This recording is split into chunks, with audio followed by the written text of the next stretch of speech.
الحمد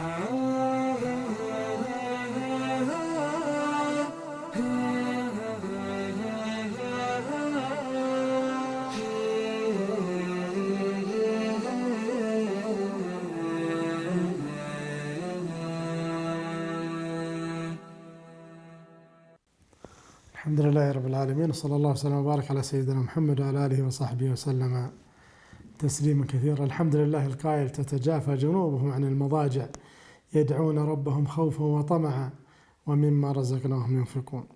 أسأل الله أن يجعلنا وإياكم من أهل قيام الليل في رمضان وقبل رمضان وبعد رمضان. يا إخوة، عمل عظيم جليل وهو قيام الليل.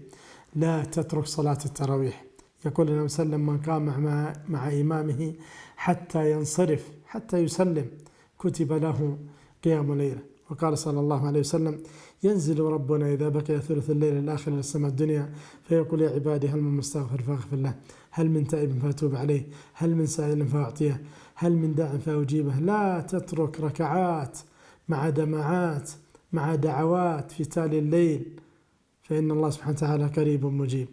يقول النبي صلى الله عليه وسلم: إن الله وملائكته يصلون على المتسحرين. فبعد ما تنتهي وجبة السحور التي أوصى بها النبي صلى الله عليه وسلم فقال: السحور أكله بركة فلا تدعوه، ولو أن يجرى أحدكم جرعة من ماء فإن الله وملائكته يصلون على المتسحرين. فقم صل ركعتين أو 4 أو أكثر أو أقل، ولكن اعلم بأن الله قريب مجيب، واعلم بأن الدعوات مستجابة. فاجعل هناك دمعات مع دعوات في تالي الليل، ولن يخيبك الله. أسأل الله أن يوفقنا وإياكم لطاعته ويتقبل منا ومنكم الصيام والقيام. والله أعلم. صلى الله على سيدنا محمد.